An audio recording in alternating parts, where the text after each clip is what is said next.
El otro día, estando a mi lado esta señorita, que se llama Ruth, la dije como consecuencia de algo que habíamos dicho. Así que, Ruth, si el Señor te dice un día a la China, no puedes decir no, Señor, a cualquier sitio menos la China. La realidad es que, como ella misma estaba diciendo, oye, por cosas que me contó, pronto Europa, que ha sido la cuna del cristianismo durante siglos, está volviendo al paganismo. Y pronto vamos a tener que tener misioneros de la China y de África y de otros sitios. No es broma, en los países que han estado durante años bajo el comunismo, que era ateísmo puro, y que se prohibía la Biblia y que se destruían las iglesias y que había persecución contra los creyentes, en esos países, en Rusia, por ejemplo, donde don David está haciendo una labor magnífica con visitas y con sus escritos y libros, y en la China, mira lo que dice aquí. Esto es de febrero del año pasado, Views from the News.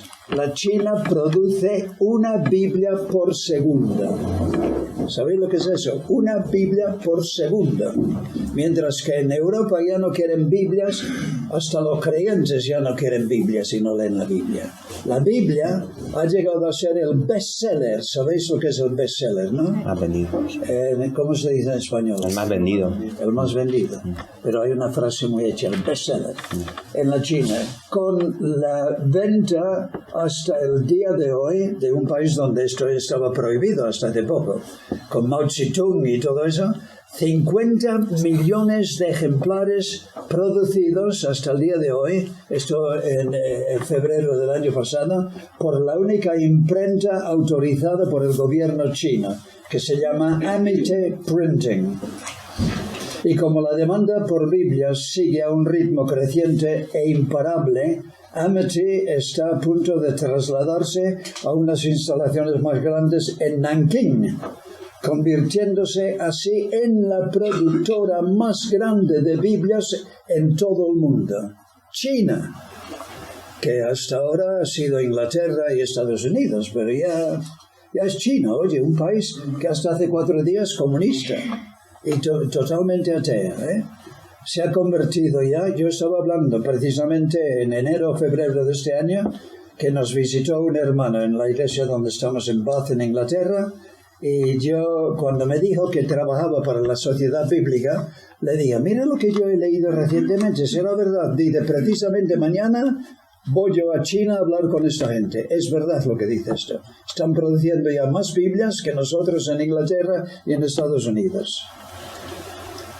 Convirtiéndose así en la productora más grande de Biblias en todo el mundo. Según el abogado cristiano Li Baiquan, no sé si se pronuncia así, pero en fin, este éxito de la Biblia en la China, juntamente con el enorme crecimiento de la iglesia en ese país, se calcula que hay unos 40 millones de creyentes en China, se deben, a pesar del enorme crecimiento de la prosperidad material entre las masas chinas, como nunca ha habido antes, al hecho que la gente está buscando cómo satisfacer sus necesidades espirituales y cómo encontrar la felicidad para sus almas, que no lo están encontrando en el materialismo. Así que mientras que en tiempos pasados Europa, sigo diciendo, ha sido la cuna del cristianismo y la cultura europea ha sido basada sobre el cristianismo. La cultura europea, que ha sido tan, en su base, tan buena y tan equilibrada durante siglos, ha sido basada sobre la Biblia y sobre principios cristianos. Pero ahora todo eso se está desechando. En Inglaterra da pena ver cómo en un país que ha sido durante siglos el trampolín para mandar misioneros por todo el mundo, ahora es que la gente no quiere saber de Biblia, es que las leyes que ahora salen del Parlamento, es que la actitud de la BBC y de los periódicos al cristianismo es de pena. Y entonces tal vez en Inglaterra tendremos que tener misioneros chinos y africanos y indios que vienen a nosotros con la palabra de Dios. Así que aunque yo he dicho a Ruth, si el Señor te llama a China, vete a China. Sin embargo, yo quisiera personalmente que mi preferencia sería que cualquier joven que se sienta llamado a la obra del Señor se quede en España, porque España es un campo de misión de lo más necesitado, como Europa en su total. Pero ¿por qué salir de España? Digo yo, pero el Señor es el que manda cuando hay tanta necesidad en este país. Vamos a recapitular las 15 páginas que hemos hecho hasta ahora para recoger el hilo y recordar dónde estamos y por qué estamos donde estamos. Vamos a recordar que hemos estado argumentando, especialmente en la página 1, no vamos a volver a leerlo, pero simplemente algunas partes, que la necesidad, aquí lo tenemos, la página 1, la necesidad urgente de la hora que vivimos es de una generación de jóvenes dispuestos a ser gigantes espirituales, jóvenes totalmente dedicados a Dios y dispuestos a decir no a tantas cosas que nos están asediando en el día de hoy, a la impiedad y a los deseos mundanos, etcétera, etcétera, etcétera. Y después hemos dicho, muy bien, si esto es la necesidad de la hora, ¿cómo conseguir esto? Si alguien preguntase, muy bien, pero ¿cómo se consigue esto? Y estamos argumentando en estas notas que la base y la esencia de todo avivamiento va a ser y será una vuelta seria y de corazón a la Biblia y al Dios de la Biblia. Porque una cosa que quiero enfatizar, que la Biblia no está allí, queridos hermanos, ni estoy tratando de presentaros la necesidad de volver a la Biblia simplemente para meter y llenar vuestras cabezas de información bíblica y de teología y de datos y de poder dar sermones el domingo y clases bíblicas a la juventud o a los niños a la escuela dominical. Venga, información, a ver, que yo pueda componer un estudio, un sermón. La Biblia está aquí esencialmente, como alguien ha dicho, y me gusta la frase, la Biblia está aquí esencialmente para llevarnos de la mano e introducirnos a Dios. Conoce a tu Dios. Y la necesidad de la hora urgente es que nosotros volvamos de corazón a la Biblia y al Dios de la Biblia para conocerle de verdad. Nosotros hemos hecho referencia en la página 2, me parece, y 3, de cómo eran los tiempos de Samuel, en el libro de Samuel, en 1 Samuel, que había una decadencia enorme. Y ni siquiera, recordar esto por algo que voy a decir más adelante, ni siquiera los líderes religiosos conocían a Dios. Practicando sus actos religiosos cada día, la gente viniendo a ellos con sus sacrificios y los servicios al templo, y ni los líderes conocían a Dios. Conocían su religión, pero no conocían a Dios. Y esto es una de las plagas que tenemos entre nosotros en el día de hoy. Conocer tal vez Biblia, algunos, tal vez ir a la escuela bíblica y a venir con diploma y todo eso, y poder hablar de teología y de no sé cuántas cosas y no conocer a Dios. Nosotros durante algún tiempo estábamos en Inglaterra y siempre recordaré la predicación de un querido hermano que era viejo ya y ahora estará con el Señor.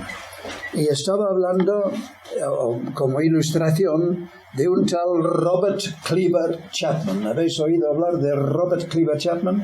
Alguien, Hay un libro escrito en español, Robert Cleaver Chapman, amigo de España o yo no sé qué. Porque era uno de los primeros que vino a España en plan de reconocimiento del terreno por los años 1850, 60. Porque la obra misionera grande de España, que comenzó con los misioneros que vinieron mayormente de Inglaterra, pero no solamente de Inglaterra, los asambleas sí que eran mayormente de Inglaterra, otras denominaciones de Alemania y tal, comenzó esta gran obra misionera y el comienzo del avivamiento, pequeño avivamiento de la religión cristiana auténtica bíblica a finales del siglo XIX. y principios del siglo XX. Pero ya por el año 1850-60, vino Robert Cleaver Chapman de Barnstable, en Devon, hacia el sur de Inglaterra. Para reconocer España, viajó por toda España, era peligroso en aquellos tiempos, por muchas razones. Y entonces, para ver qué situación había en España y si se podría mandar misioneros. Y él después volvió a Inglaterra y fue usado por Dios para que salieran a la obra misionera en España 3 o 4 jóvenes, unos en Madrid, otros en Barcelona, no recuerdo los datos muy bien. Sí que sé que estuvo en Vigo, al final de uno de sus viajes. ¿Conocéis? ¿Alguien conoce aquí a Vigo? Sí, 2. El Castro es un pequeño monte allí muy bonito y hay, ¿qué es lo que hay? Un castillo encima y una emisora, ¿no?, de radio, había en tiempos pasados. Y tú te pones en el Castro y ves todo Vigo y la ría y es hermoso, ¿no? Y se dice que en el Castro el querido Robert Cleaver Chapman quitó la gorra y oró a Dios. Dios levanta en esta ciudad un testimonio para tu nombre. Y yo digo, aunque es un poco de exageración, que casi se puede dejar caer una piedrecita de tu mano desde el Castro y caerá casi encima de casi la primera iglesia, la iglesia de Marqués de General Aranda, como resultado de las oraciones de Robert Cleaver Chapman. Bueno, y entonces este querido hermano estaba hablando de Robert Cleaver Chapman, no recuerdo por qué razón, pero lo que dijo a mí me impactó fuerte y nunca lo he olvidado. Dice, y Robert Cleaver Chapman, porque murió con casi 90 años y hasta el final estaba predicando. Y él dice, porque Robert Cleaver Chapman cuando tenía 80 y no sé cuántos años y estaba predicando, y alguien dirá, ¿y qué hacía un viejo predicando con 89 años de edad? ¿Qué hacía un viejo predicando con 89 años de edad? Era un viejo que conocía a Dios. Y muchos de nuestros hermanos que suben a la plataforma hoy no conocen a Dios. Una cosa es conocer Biblia, queridos hermanos, otra cosa es conocer al Dios de la Biblia. Y la Biblia está diseñada para llevarnos de la mano a Dios, para que conozcamos a nuestro Dios, para que nos quedemos entusiasmados con Dios, para que seamos transformados de gloria en gloria por el Espíritu de Dios en su imagen, y para que podamos comunicar con Dios ahora. Y ¿sabéis lo que va a ser el cielo esencialmente? Convivencia con las personas divinas. Y si tú aquí no puedes aguantar mucho de esto de convivencia con Dios por medio de su palabra, no sé cómo te vas a encontrar en el cielo. Porque el cielo es primordialmente convivencia con las personas divinas. Conoce a tu Dios. ¿Cómo le vas a conocer? Por la Biblia, no hay otra manera. Bueno, alguien dirá por la creación. Bueno, Romanos 1 dice sí, que la divinidad y el poder de Dios es conocido por la creación. La existencia de Dios, la realidad de Dios, su divinidad y poder tal. Pero conocerle a fondo, conocer su carácter, conocer sus pensamientos, llegar a pensar los pensamientos de Dios y reflejar en nuestras vidas la vida de Dios, esto por la Biblia, señores, no hay otra manera.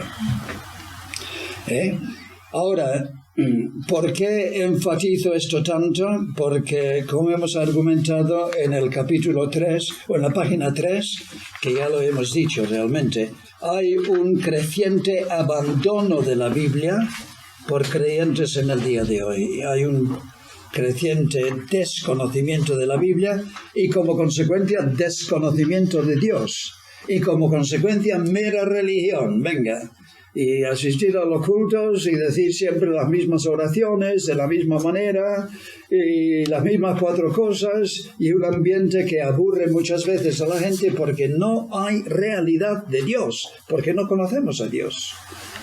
Esto es muy serio, Y dice en la página 4 que alguien ha dicho que los creyentes en el día de hoy, esto no lo he inventado yo, Y lo digo simplemente para que veáis que yo no soy el único que tengo esta visión tan negativa de lo que está pasando entre nosotros en Europa. Pero vamos a hablar de España porque estamos en España. Si estuviéramos en Inglaterra, lo diríamos en Inglaterra, que la mayoría de los creyentes no hacen más que comer hamburguesas espirituales, 2 líneas de la Biblia sacadas del calendario de Taco y 10 líneas del pensamiento del escritor y punto. Y el autor de estas notas, que está aquí delante de vosotros, está convencido que una buena parte del pueblo de Dios hoy en día ni siquiera come hamburguesas. Después me diréis si estoy equivocada o si soy tan demasiado pesimista. Hamburguesas. Habiendo hablado de Jorge Barro, sería muy bueno si vosotros encontrarais en la biblioteca de algún creyente de más edad este libro. Jorge Barro, me parece amigo de España y yo no sé qué. Leer estos libros porque y el libro de Robert Cleaver Chapman y el libro de Jorge Barro. ¿Habéis oído hablar de Jorge Barro? Jorge Barro era colportor de las Sociedades Bíblicas de Inglaterra y Escocia, y vino a España antes de Robert Cleaver Chapman, en los años 1830, y viajó por toda Inglaterra. Y cada vez que venimos al sur y cruzamos la Sierra Morena, despeña perros, me acuerdo el hecho que Jorge Barro hacía ese viaje muchas veces, a lomo de caballo, con una mula y paquetes de Biblias, y corriendo riesgos terribles porque en aquellos tiempos había bandoleros, salteadores, y alguna vez pasaba allí y viendo un asalto reciente y el hombre tirado, muerto, medio muerto en la cuneta y robado de todo lo que tenía. Hombres y después hombres como Julianito en el siglo XVI, hombres que dieron sus vidas para que tuviéramos la Biblia. ¿Y qué estamos haciendo con tan poco interés en la Biblia? Es que es un insulto, no solamente un insulto a Dios como veremos más adelante, sino un insulto a la memoria de estos hombres que dieron tanto para que nosotros tuviéramos la Biblia. Resumiendo, página número 5. En vista de todo lo que hemos dicho hasta aquí, y antes de seguir adelante, conviene resaltar que estas notas han sido preparadas debido al sincero convencimiento del autor de ellas que la necesidad más apremiante del pueblo de Dios en el día de hoy es el de volver de verdad y de todo corazón a la Biblia, la palabra de Dios.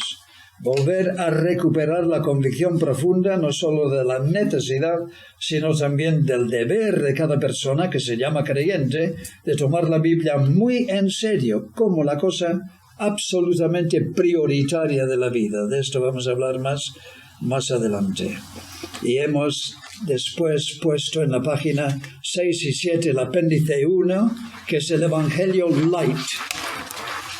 Un evangelio que se extiende entre nosotros en el día de hoy, que intenta bajar lo que yo llamo el listón, bajar el listón. Pum, pum, pum.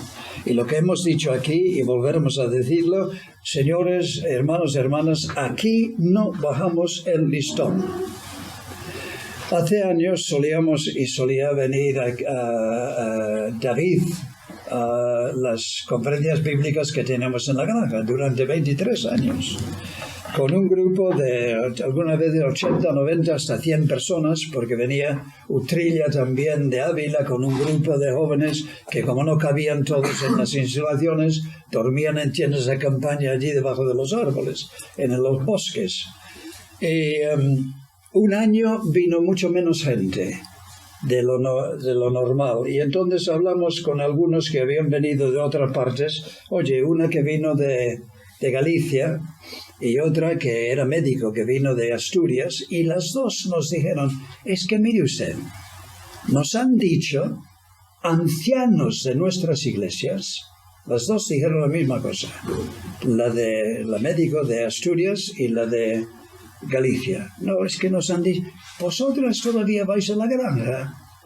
Pero es que la granja, es que allí tienen el listón muy alto, decían así.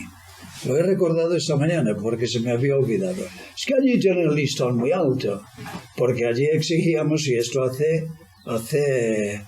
6 o 7 años y durante 23 años, porque allí exigíamos lo que hemos dicho aquí, que las chicas lleven el velo y nosotros enseñando lo que siempre enseñábamos, la palabra de Dios, simplemente.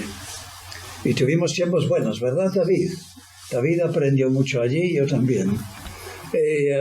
Y yo contesté, mira, cuando volváis a vuestras iglesias, decir que nosotros en la granja tenemos el listón donde en España, hace pocos años, todo el mundo lo tenía. Y si ahora resulta que para vosotros el listón es muy alto, no es porque nosotros nos lo hemos levantado o alzado, es que vosotros lo habéis bajado. Nosotros tenemos donde siempre todas las iglesias lo tenían hace 50 años, cuando vinimos a España, en el año 60, y más recientemente aún. Me estaba telefoneando ayer, ¿cómo se llama este Rovira? Andreu Rovira, de Barcelona, que comenzó su vida en la iglesia bautista de Verdi, en Barcelona, que es la iglesia bautista y tal vez la congregación evangélica más grande de España, con una membresía de más de 300 personas, 400 y además, y una iglesia enorme. Teníamos conferencias allí y creo que todavía lo tienen en abril y en diciembre. Yo solía ir durante varios años. Y nos dijo aquí Andreu Rovira en esta habitación hace un par de años, cuando él estaba aquí en noviembre.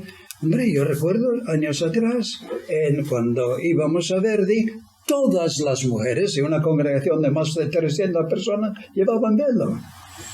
Entonces el listón estaba allí antes a ese nivel. Si ahora resulta que el listón de Eric Bermejo, de Juan Galcera, de Miguel, de Pedro y todo lo demás es muy alto, es porque vosotros habéis bajado el listón. Nosotros no lo hemos movido. Está donde estaba siempre. ¿Entendéis? Y esto del velo y de la autoridad de Dios, que el velo es símbolo en primer lugar de la autoridad de Dios, no de mi autoridad. En primer lugar, la autoridad de Dios. Y yo viendo el velo eso, tengo que decir, estoy bajo la autoridad de Dios, Pero la autoridad de Dios que se hace visible, porque Dios es invisible y su autoridad es invisible, se hace visible por la escala de autoridad que Él ha delegado. ¿Verdad? De la misma manera que dijo el centurión romano, yo también soy un hombre bajo autoridad y por eso mis soldados me obedecen, porque ven que hay una escala de autoridad, que detrás del centurión hay un César en Roma, pero es invisible ese César, pero su autoridad se hace visible por una escala de autoridad, el centurión. Y por encima de él el general, y por encima de él yo no sé quién, el mariscal, y por encima de él el invisible César. Vuestro velo para mí me hace bien en primer lugar, porque me recuerda, Eric, que estás tú también bajo la autoridad de Dios y su palabra. Cuidado lo que dices aquí. Así que os doy gracias por llevar el velo. A mí me ayuda mucho. Pero a la vez me está diciendo que Dios ha delegado la autoridad en la iglesia y en la familia, al hombre y no a la mujer. Esto está claro en la palabra de Dios. Eso no quiere decir que la mujer está en desventaja, ni mucho menos. Hombre, que dicen, no, es que no permitís que las mujeres oren. Que no permitimos que las mujeres oren. Entonces, ¿qué hacemos en el culto de oración? Que a lo mejor yo, siendo hombre, oro 3 minutos en 1 hora, y ¿qué hago yo el resto del culto? Entonces no estoy orando. No, pero claro, es que creen que si no es audible, no es orar. Una de las oraciones más eficaces que tenemos en la Biblia es la oración ¿de quién? ¿Primero de Samuel? Ana. ¿Era una oración audible? No.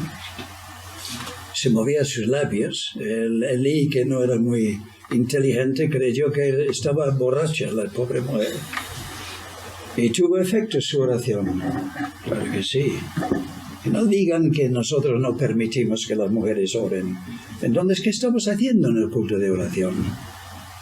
¿Oráis o no oráis? ¿Y yo oro o no oro? A pesar, aunque yo no me levante a orar públicamente. ¿Y cómo oramos? Pues silenciosamente en nuestros corazones, en momentos de silencio entre oración y oración, tal vez fijándonos bien en los himnos que podemos cantar y elevándolos, cantando en adoración y oración al Señor, y siguiendo bien la oración del hermano y diciendo amén al final, orando de distintas maneras.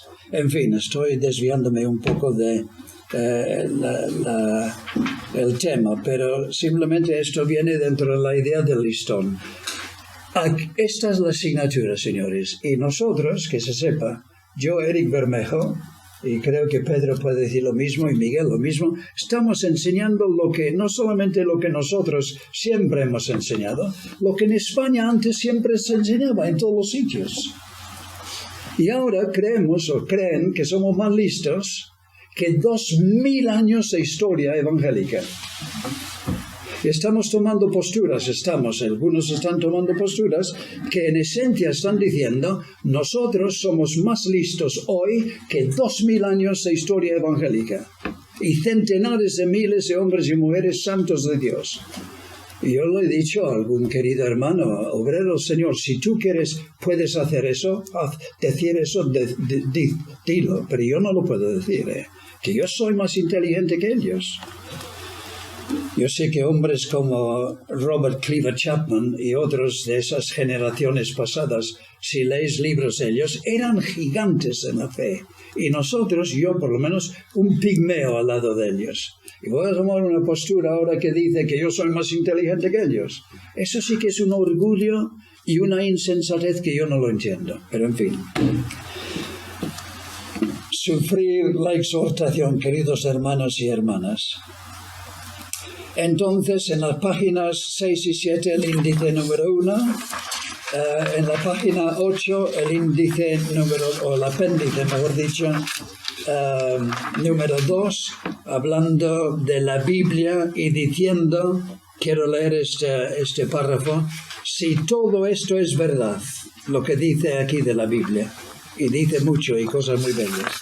Entonces, por definición, no puede haber nada en todo el mundo que tenga tanta importancia para nosotros como la Biblia. Esto es de pura lógica. Y siendo así la cosa, seríamos necios de verdad si la despreciáramos o incluso si la descuidáramos. Esto también es de pura lógica. Apéndice número 2. Entonces, en la página número 4 hemos comenzado una sección que tiene que ver con 4 resultados de no tomar en serio la Biblia. Y hemos hecho los primeros 2. Primero, no tomar en serio la Biblia constituye un insulto a Dios, tal y como suena. Oye, Hebreos capítulo 1 y Hebreos capítulo 2 hemos mirado, Dios ha hablado. Y además nos dice que en estos posteriores días nos ha hablado. Y era un pensamiento muy sencillo, pero muy serio. Oye, Dios nos ha hablado. Eric, Dios te ha hablado. ¿Dónde? En la Biblia. ¿En qué libro, Señor? En Génesis, Éxodo, Levítico, en toda la Biblia. ¿Y tú qué? ¿Contestas o no contestas? ¿Tomas en serio la palabra de Dios? Dios nos habla por hablar. No, Dios no nos habla por hablar. Dios no habla por hablar. Y Dios nos ha hablado. Y os hablé de la ilustración del padre desesperado. Muchacho, que te estoy hablando, escúchame, por favor. Y deja de jugar con eso un momento, que tengo que decirte cosas serias. Escúchame y contéstame. Y la actitud de no leer la Biblia y no tomarlo en serio y darlo en muy poco tiempo y comer simplemente hamburguesas espirituales y muchas veces ni siquiera eso, es decirle a Dios con nuestra actitud, habla Dios, habla todo lo que quieras, es que a mí no me interesa, tengo otras cosas más importantes. Oye, eso es insultarle a Dios. tal y como suena. Y lo que tendremos que preguntarnos cada uno de nosotros mismos, ¿estoy con mi vida, con mi actitud frente a la Biblia, la palabra de Dios, Dios hablándome? ¿Estoy insultándole o no le estoy insultando? El segundo resultado de no tomar la Biblia en serio está en la página 11. Pone en tela de juicio la realidad de nuestra fe. Y hemos citado varios versículos claves. Según de Corintios 13, examinaos a vosotros mismos a ver si realmente estáis en la fe. Probaros a vosotros mismos. Y hemos citado Hebreos también, donde 3 veces el escritor habla de que han hecho una profesión de fe, pero es evidente por lo que él dice en Hebreos, que está viendo el escritor actitudes y comportamientos entre ellos que pone un poco en duda. Oye, habéis hecho una profesión de fe, pero será de labios para afuera simplemente, porque eso es muy fácil, hacer una profesión de fe. No, yo he hecho una profesión de fe y me investigaron los ancianos y me hicieron 4, 5, 6 preguntas y yo he contestado, porque es fácil aprender a contestar las preguntas que te van a hacer los ancianos, y me he bautizado y eso en comunión. Bueno, vamos a ver más adelante que eso en sí no vale, eso en sí solo no vale. Una profesión de fe. Y después hemos citado lo de Hebreos 6, verso 9, que está aquí en la segunda parte de la página 11, lo que el escritor llama las cosas que acompañan la salvación, o sea, evidencias claras. El cristianismo auténtico tiene que tener evidencias, no porque simplemente, yo digo que soy del Señor, digo que creí en Él hace 5 años, digo que me he bautizado, no. Evidencias en tu vida, querida hermana. Una fe genuina cambia la conducta, el estilo de vida, la escala de los valores, las ambiciones, las prioridades de un auténtico creyente. Y hemos citado lo de Pedro, 1 de Pedro, capítulo 1, que si uno ha nacido de la palabra de Dios, como un niño que nace de su madre, deseará el pecho de su madre y la leche de su madre.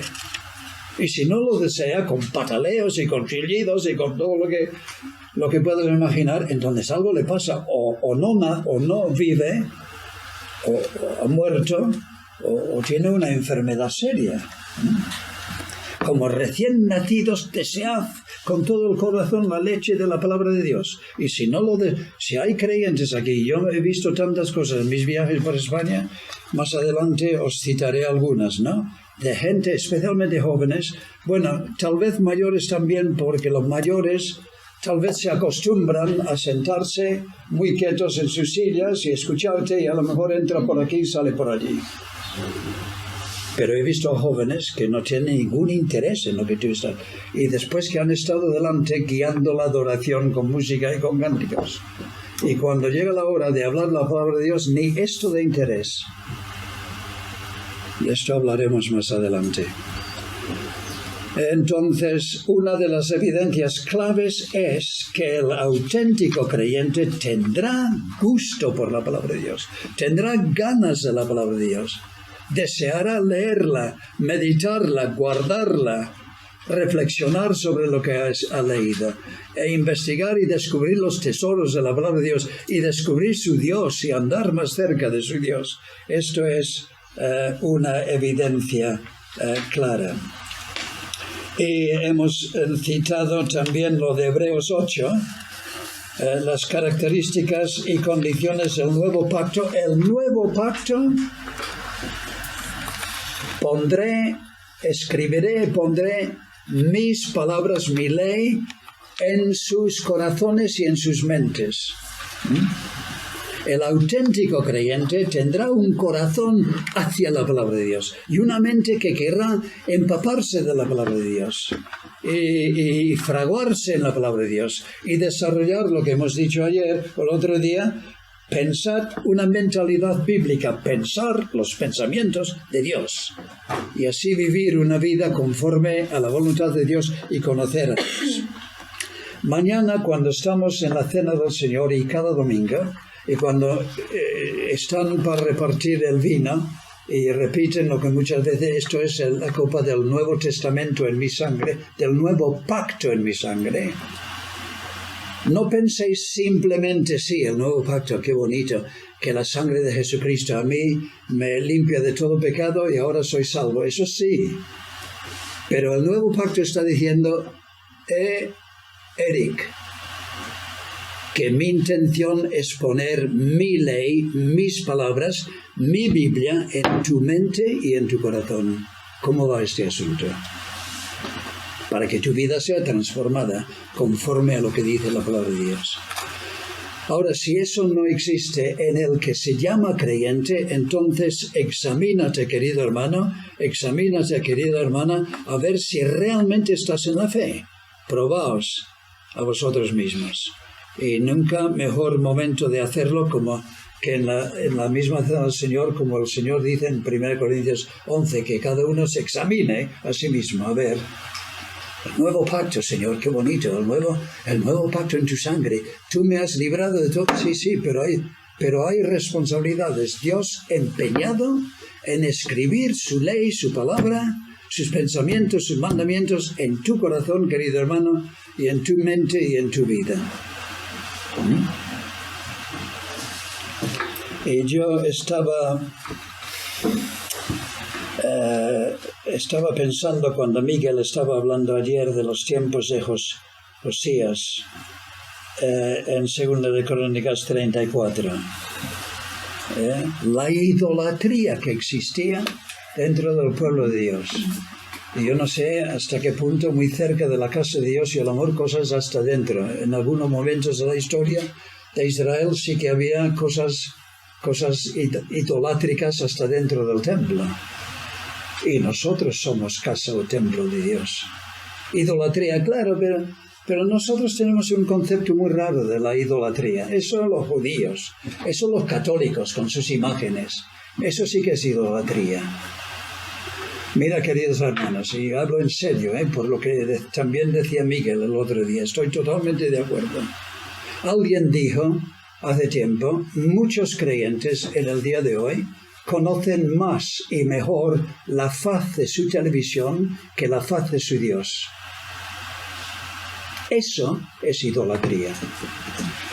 Y habría que decir, muchos creyentes en el día de hoy conocen mucho mejor la pantalla de su ordenador y su internet que la palabra de Dios y la compañía y la comunión de su Dios. Eso es idolatría. ¿Qué tenemos que hacer? ¿Tirar las televisiones y los ordenadores? No. Pero no dejar que esos aparatos tomen el lugar de Dios en mi mente y en mi corazón y en mi tiempo. Porque gastar horas en eso y comer hamburguesas espirituales es insultarle. Bueno, no es solamente insulto, eso es idolatría. Hombre, pero no pensaba yo que... Sí, hijitos míos, guardaros de la idolatría, dice Juan en su carta primera de Juan capítulo 5. Guardaros de la idolatría. Nosotros no tenemos ídolos. No, pero cualquier cosa que tengas puede convertirse en un ídolo. Para algunos el coche es su ídolo. Para otros el fútbol es su ídolo. Para otros la música es su ídolo. Para otros cualquier cosa. El comer es su ídolo. La bebida, el vino, que también el vino es algo que Dios ha dado, pero para muchos las borracheras, los comilones, cosas que Dios ha dado para que nosotros las tengamos en su debido sitio, pero pueden llegar a ser ídolos. Y uno de los ídolos más grandes en el día de hoy es la televisión y el Internet, y el Internet. Y otras cosas similares, porque nunca ha habido un momento en la historia en que hay tanta avalancha de cosas para apartarnos del Dios viviente. Bueno, vale, ahora entonces vamos a la página 16.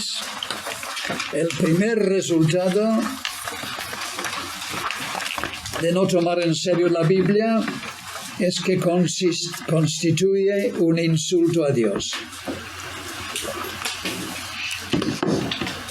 El segundo resultado es que pone en tela de juicio la realidad de nuestra fe. El tercer resultado de no tomar en serio la Biblia es que conduce a la mundanalidad, y la mundanalidad conduce a la ruina espiritual. No estoy hablando de la pérdida de la salvación, pero sí que estoy hablando de la pérdida de una vida que podría haber sido invertida en algo que tiene una dimensión de gloria y de eternidad. Conduce a la mundanalidad y como consecuencia a la ruina espiritual. Mira, no tenemos tiempo de hacer todas estas lecturas.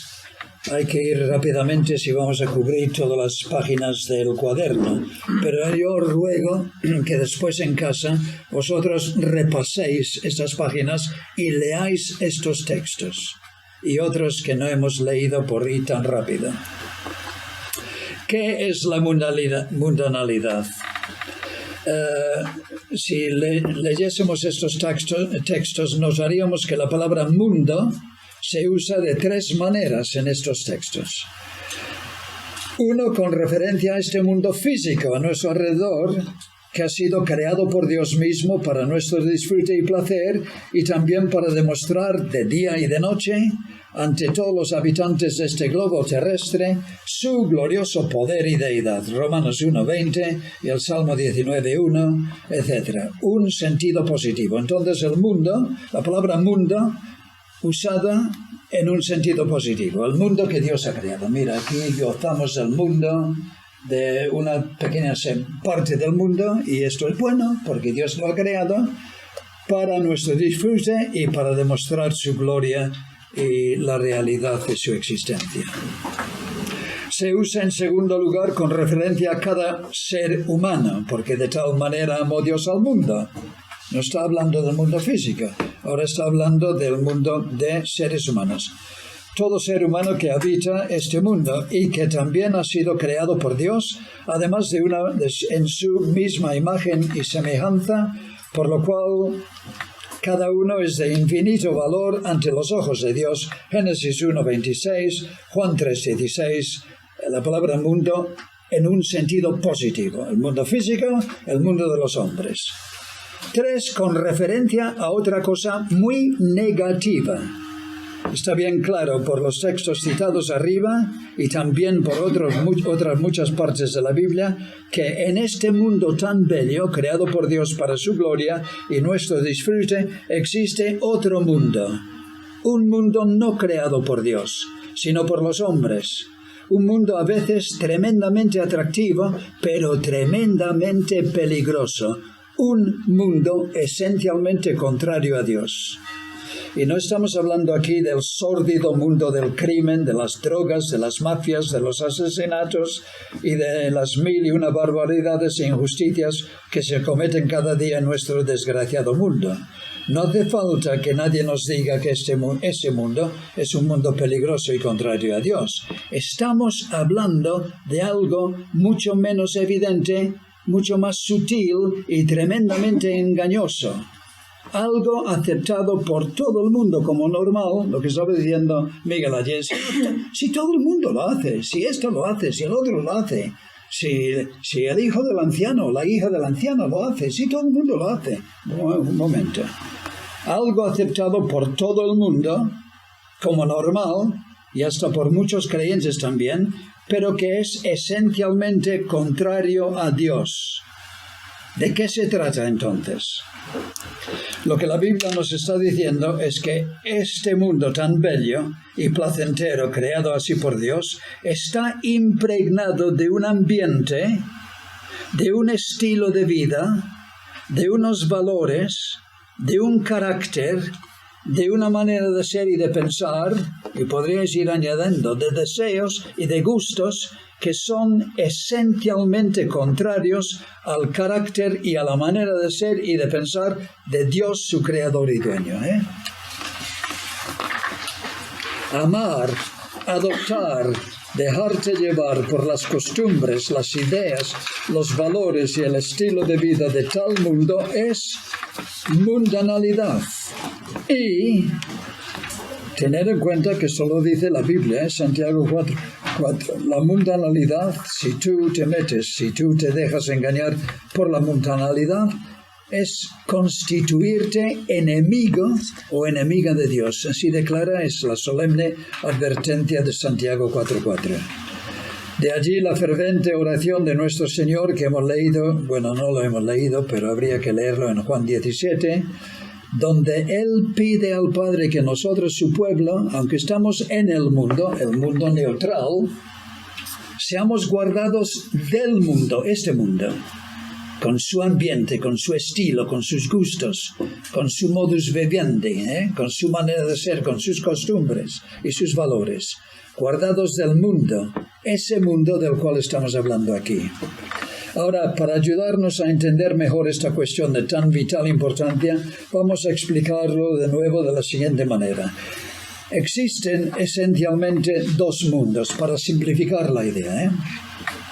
El mundo sobrenatural de Dios, allí arriba, con su carácter, su cultura, sus valores, su estilo de vida, y el mundo temporal nuestro, aquí abajo, con su carácter, su cultura, sus valores y su estilo de vida. Un mundo muy diferente al mundo de Dios.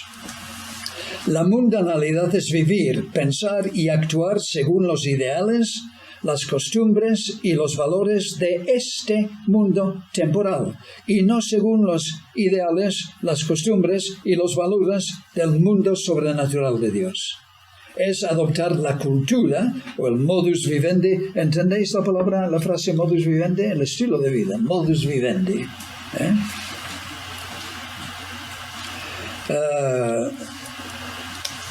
La mundanalidad es vivir, pensar, actuar según los ideales, las costumbres, los valores de este mundo y no según... es adoptar la cultura y el modus vivendi de aquí abajo y no la cultura y el modus vivendi de allí arriba. Es actuar como hace todo el mundo, hombre, este mundo, y no como se hace en el mundo de Dios. Es no hacer la voluntad de Dios aquí en la tierra tal y como se hace en el cielo, amigos, sino dejarte llevar por la corriente de este mundo. Esto es mundanalidad. Pero dejarse llevar por la corriente de este mundo y adoptar el carácter y conducta de este mundo conduce a la ruina espiritual. ¿Cómo? Porque estamos de viaje, hermanos y hermanas. Permitid que os lo diga otra vez, o por lo menos deberíamos estar de viaje si somos creyentes de verdad. Porque el auténtico cristianismo es esto, un viaje. Un viaje desde este pequeño mundo temporal hacia el otro mundo sobrenatural y eterno de Dios, el glorioso mundo de Dios. Es un viaje no geográfico, a lo mejor, hombre, un creyente podría decir, antaño se podría decir en los pueblecitos de Castilla, es que yo no he salido de este pueblo en toda la vida. No, pero estás de viaje si eres creyente. ¿De viaje? ¿Dónde? No, porque no estamos hablando de un viaje geográfico, ni estamos hablando de un viaje cronológico. Oiga, que no me hable a mí que llevo 80 años, bueno, no 80, 60 años de creyente, así que yo soy ya un creyente maduro porque llevo 60 años. Hombre, si has progresado, sí, pero si no, porque no estamos hablando de cronología. Es que es un viaje de preparación y formación para ese mundo y todo lo que allí nos espera. Y ya que ese mundo es tan diferente a este mundo por el cual transitamos, es de vital importancia que se vaya formando en nosotros aquí ahora el carácter y el estilo de vida de ese mundo sobrenatural y eterno, y no de este mundo mundano y temporal.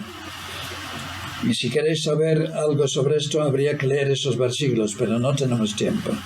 Mira, este reloj parece que va sobre ruedas. Nuestra ciudadanía está en los cielos, sí, pero... Es que estoy repitiendo mucho la misma cosa, pero para que quede metido en nuestras cabezas y corazones. El carácter de esa sociedad es muy, pero muy diferente al carácter de esta sociedad.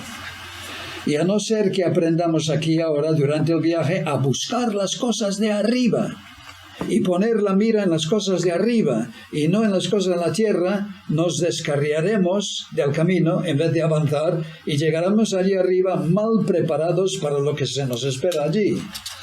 Y además con pérdida, como ya hemos dicho varias veces. De esto volveremos a hablar en la próxima sección. Ahora, ¿cómo se irá formando en nosotros aquí ahora el carácter y el estilo de vida de ese mundo eterno hacia el cual estamos viajando? Solo existe una manera, llenando nuestras mentes y corazones de la palabra de Dios, memorizándola, meditándola, guardándola, reflexionando en ella, porque ¿en qué otra parte o de qué otra manera nos vamos a informar? Y de esta manera ir cultivando lo que aquí quiero enfatizar, la necesidad de cultivar una mentalidad bíblica. Tener la cabeza llena de Biblia, no simplemente para poder decir, uy, qué listo soy yo, conozco mucha Biblia, es para comenzar a pensar los pensamientos de Dios. Y así ser transformados y guiados en nuestra vida. Una mente que piensa como Dios piensa y no como el mundo piensa. Y que como consecuencia reacciona y se comporta como Dios y la sociedad del cielo se comportan. Y no como la gente y la sociedad de aquí abajo se comportan. De allí la vital importancia de la Biblia en nuestras vidas, tan necesaria como el pan de cada día y más aún. No, por favor no pensar, bueno, Eric es muy exagerado. No, si es verdad lo que yo estoy diciendo, queridos hermanos, yo no estoy exagerando nada. Si es verdad que esta vida es simplemente temporal, es mejor comer una corteza seca de pan cada día y comer Biblia y conocer a nuestro Dios y desarrollar una mentalidad bíblica y pensar los pensamientos de Dios y ser transformados de gloria en gloria en su imagen. Vamos al cielo, señores. Aquí tendréis, si todo va bien, 70, 80 años. Allí es... ¿Qué es lo que hemos cantado en el himno de Sublime Gracia? Cuando hemos estado allí, no sé cuántos miles de años, estaremos solamente con... Eso es una eternidad, señores. Y estar allí un día y decir, vaya tonto que he sido, gastado toda mi vida en los 70 o 80 años de aquí abajo, toda la inversión de mi tiempo, de mis intereses, de mi tal, me igual, y ahora ha pasado. Y yo os puedo decir que yo tengo ya 70 y picos años y cuán rápido pasa la vida, oye. No lo creéis porque sois jóvenes, pero ya lo veréis. Y a lo mejor no llegáis, eso es otra cuestión. Y el Señor puede venir también. Yo aquí he hablado del caso del hijo de Felipe Dindinger, 20 y pocos años de edad. ¿Cuántos tenías tú? 22 o 3. Y un día allí en un edificio que está en América, ¡pum!, el viento de repente levantó una burladita, le echó abajo con 22 o 3 años.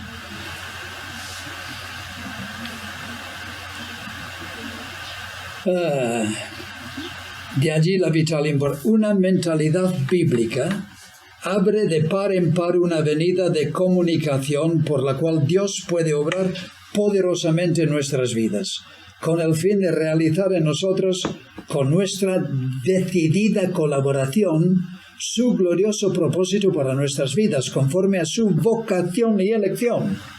Segunda de Pedro 1:10. Pero que conste que tal mentalidad bíblica hay que conseguirla a pulso, hermanos y hermanas, haciendo lo que dice el salmista, como hemos visto ayer y el martes cuando yo también hablé sobre el Salmo 119. Y lo ha sido la experiencia de todos los hombres y mujeres de Dios a través de la historia. Bienaventurados los que guardan sus testimonios y con el corazón le buscan, ¿ves? Por medio de sus testimonios, buscando a Dios. Con todo mi corazón te he buscado, no me dejes desviar de tus mandamientos. En mi corazón he guardado tus dichos para no pecar contra ti. Oh, cuánto amo yo tu ley, todo el día es ella mi meditación. Eso no quiere decir que en cada momento de las 24 horas está pensando solamente Biblia, porque hay que estudiar y hay que trabajar y tal, pero que en momentos de reflexión, de quietud, la Biblia, la palabra de Dios y conceptos bíblicos nos llenan el alma y comenzamos, sí, ¿cuál era ese versículo y tal? en fin, y despertando de noche y pensando en la palabra de Dios. Mientras que una mentalidad mundana no se consigue a pulso, se mete por sí sola, sin esfuerzo ninguno, y bloquea esa vía de comunicación que hemos mencionado arriba y da lugar a la formación en nosotros de un carácter y una conducta muy diferente a la sociedad celestial hacia la cual nos estamos dirigiendo. Un carácter y una conducta que refleja más bien las costumbres y los valores de esta sociedad mundana y pasajera. En una de las porciones claves, primera de Juan capítulo 2, donde Juan habla de la mundanalidad, dice: pero hermanos, este mundo pasa, pasa velozmente. Tu experiencia de este mundo pasará velozmente, aunque vivas 70, 80 años. Cuando llegues allí dirás: uy, qué rápido ha pasado. Y después que son 80 años, en el marco de una eternidad, oye, este mundo pasa, no va a quedar aquí nada un día. Y toda la inversión que tú has hecho en ese mundo pasará. No quedará nada, solamente lo que inviertes en ese mundo y en tu carácter y formación para ese mundo. Y como nuestra mente no queda en blanco, ¿ves? Tu mente no queda en blanco. O desarrollaremos una mentalidad bíblica alimentada por la Biblia, que informará y moldeará nuestras vidas conforme al modelo de la nueva sociedad celestial y eterna hacia la cual estamos viajando y de la cual hemos sido hechos miembros ya, si somos de Cristo de verdad. O desarrollaremos una mentalidad mundana, alimentada por las costumbres y valores de este mundo, que informará y moldeará nuestras vidas y conforme al modelo de este mundo y de su sociedad, un mundo pasajero y esencialmente contrario a Dios y a sus gloriosos y eternos propósitos para nosotros, sus hijos. Es que uno se da cuenta alguna vez cuando se enfrenta con dificultades en la iglesia o problemas con hermanos o entre hermanos, oye, que los argumentos que usan y que el estilo de conducta que demuestran, eso no sale de la Biblia. ¿De dónde sale? Pues seguramente que saldrá de, yo no sé, de tantas cosas que están mirando en la televisión, que así es la vida, y sin darse cuenta, esto produce una mentalidad en ellos, conforme a lo que están bebiendo cada día. Y entonces en sus argumentos, y en sus conflictos, y en sus problemas, y en sus cosas en la iglesia, cuando tú analizas lo que están diciendo y cómo se están comportando, esto no viene de una mentalidad bíblica, esto viene de una mentalidad mundana. Y eso es enemistad contra Dios y conduce a la ruina de la vida espiritual. Y eso se te mete sin pensar, sin estudiarlo. Eso se te mete simplemente porque, como la mente no queda vacía, si no lo llenas de una mentalidad bíblica, se llenará de una mentalidad mundana. Miremos lo que dice Romanos 12. Vamos a ver esto porque es un texto muy importante. Romanos 12.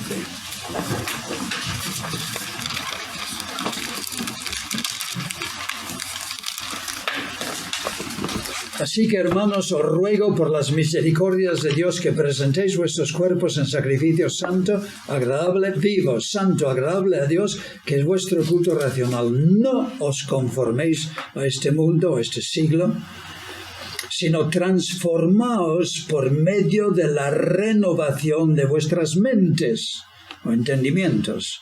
Una mentalidad bíblica, por favor, para que comprobéis cuál sea la buena voluntad de Dios, agradable y perfecta. Aquí Pablo apela a 3 áreas de nuestra personalidad humana, a nuestras emociones. Así que, hermanos, os ruego por las misericordias de Dios. Si realmente os impresiona lo que Dios ha hecho por vosotros, todo lo que Pablo ha dicho en los primeros 11 capítulos, si realmente apreciáis lo que Dios ha hecho por vosotros, el Dios de este inmenso universo, si hay entrañas de emoción en vosotros, emocionalmente debería ser responder a Dios. Apela a nuestras emociones. aunque simplemente apelar a las emociones no es suficiente, pero las emociones han sido dadas por Dios. Por eso yo pregunté el otro día, oye, ¿habéis tenido alguna vez la experiencia de arder vuestro corazón ante la palabra de Dios? De sentir profunda emoción y tal vez llorar. Las emociones han sido dadas por Dios para ser encaminadas según sus propósitos y en los canales de sus caminos y de su palabra. Después apela a nuestro raciocinio. Que presentéis vuestros cuerpos en sacrificio vivo, santo, agradable a Dios, que es vuestro culto racional, oye. Que Dios no está pidiendo de vosotros algo que sea irracional, es razonable. Que era lo que escribió citando lo de Zetestad, me parece. Si Jesús es Dios, pensad lo que es eso, y murió por mí, ningún sacrificio que yo pueda hacer por Él será suficiente. ¿Sí o no? Eso es razonable. Y después apela a nuestro libre albedrío. No dice, venga, que os cojo por la solapa, ¡pum!, y ya estáis en el altar. No. Os ruego, hermanos, que vosotros mismos presentéis vuestros cuerpos. Es algo que tú tienes que hacer consentidamente delante del Señor y volver a hacerlo, porque Señor, tan fácilmente me caigo del altar. Sí, pues volver a ponerme, por favor. Y cada domingo cuando estoy viendo lo que hizo el Hijo de Dios por mí, Señor, ayúdame a ponerme totalmente en el altar de devoción, de lealtad, de amor y de servicio a ti. Y para eso tendréis que tener una renovación, una mentalidad bíblica, porque si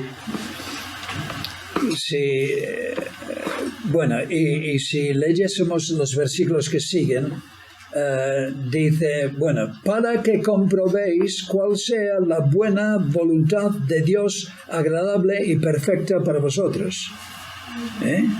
Y después va hablando más adelante de que un cuerpo tiene distintos miembros, pero todos los miembros son diferentes, Todos los miembros son diferentes. Hombre, tenemos 2 manos, sí, pero esta mano es diferente a esta.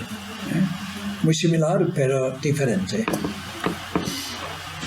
2 oídos, pero se necesitan los 2 para escuchar por aquí, etcétera. La vista, Todos los miembros son diferentes, Y nosotros, siendo muchos, somos un cuerpo, todos miembros los unos de los otros, pero teniendo diferentes dones. Hay un himno muy bueno en inglés, qué lástima que no está en español, aunque me parece que alguien me dijo una vez que sí que se cantaba en Argentina. There's a work for Jesus, none but you can do. Hay un trabajo en el campo del Señor para Jesús que solo tú puedes hacerlo, porque hay diferencias de dones.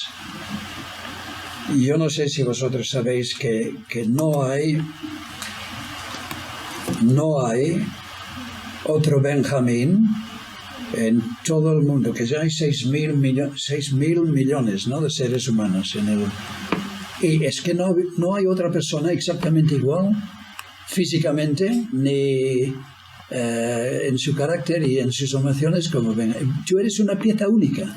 Además, en toda la historia nunca ha habido otra persona como tú, o como aquí Miriam, o como Ruth, o como Eric. Yo soy una pieza única. Y en el campo del Señor y en la obra del Señor hay un sitio para ti, una obra para ti que nadie puede cumplir aparte de tú. ¿Y cómo voy a saber lo que es eso? Y poder cumplirlo, y poder colaborar con Dios y Dios conmigo para que yo pueda conseguir esa alta vocación de la cual hemos hablado. Pues mira, tendrás que desarrollar una mente bíblica. Bueno, ¿dónde sale la Biblia aquí? Pues sale la Biblia porque estamos leyéndolo en la Biblia. ¿De qué otra parte lo vas a aprender? Y es interesante que en el capítulo 2 de Romanos, el judío, ante lo que Pablo está explicando del Evangelio, hombre, parece que estamos todos en igualdad de circunstancias con los gentiles. Entonces, Pablo, ¿qué ventaja tiene el judío? Tu Evangelio falla aquí, porque nosotros somos pueblo escogido de Dios, y ahora nos pones al mismo nivel con los gentiles. Entonces, fallo de tu doctrina. ¿Qué ventaja tiene el judío entonces? Muy interesante, ¿sabéis cómo contesta en primer lugar? Muchas ventajas. ¿Y sabéis cuáles son? Es la principal ventaja, que a vosotros os ha sido entregado los oráculos de Dios, señores. Y si eso no es una ventaja, dime cuál es. La Biblia, que te está expresando todas estas cosas, sin las cuales tú no vas a saber nada de esto. La palabra de Dios, aprendiendo a pensar como Dios piensa, aprendiendo a conocer mi Dios, aprendiendo a ser transformado de gloria en gloria como por el Espíritu del Señor. Miremos Romanos 12, verso 2. A ver si podemos hacer 5 minutos más, o ya es hora aquí, 4 minutos más. Resumiendo, Dios nos está diciendo en su palabra que sí que existe tal cosa como mundanalidad. Digan lo que digan los del Evangelio Light. Los versículos que hemos leído en 1 Juan 2 especialmente lo dice claramente. Y que detrás, además, que detrás de la mundanalidad existe el maligno, cuyo principal propósito es siempre de arruinar los gloriosos propósitos de Dios en las vidas de sus hijos. 1 Juan 2, 13 al 14. Porque, queridos hermanos, el diablo sabe muy bien que el futuro está en las manos de Dios y del pueblo de Dios. ¿Qué quiero decir con eso? Saldrá más adelante, me parece, que nada más entrar en el escenario sale el diablo. Nada más entrar en el escenario de la historia Jesús, sale el diablo. ¿Os acordáis? Le lleva a un monte alto, todo eso es mío, muchacho. Le enseña los reinos de este mundo y la gloria de ellos. Todo esto es mío.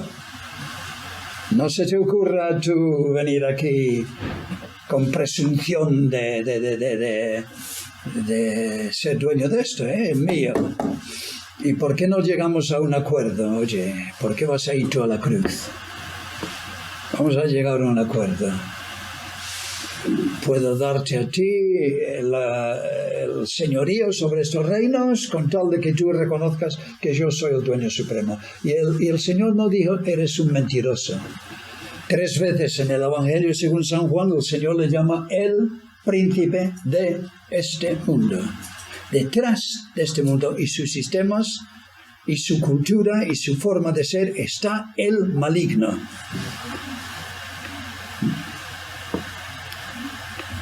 Y el maligno sabe muy bien, porque sabe leer la Biblia tal vez mejor que tú y yo, que el futuro está en las manos de Jesús de Nazaret. Él es el Mesías. Va a venir un día con los ejércitos del cielo y va a tomar posesión de todo esto y de todo el universo. Y que vamos a reinar con él si somos fieles. ¿Quién es? Bueno, aquí Ruth y Ana y Benjamín y Pedro y Eric, si somos fieles, ¿eh? Y el diablo hará todo lo posible para ponernos fuera de juego. Que no reine este, ni esta, ni este, ni este, ni esta. Y de la misma manera que salió al encuentro de Jesús para desviarle, lo hará en tu vida. Yo creo que lo decimos aquí. Que el amor al mundo, por lo tanto, es enemistad a Dios. Santiago 4:4. Y todo esto resultará en la vida del creyente que se deja llevar por tal derrotero en ruina espiritual y una entrada escasa y con pérdida en el reino eterno del Señor hacia el cual todos estamos viajando.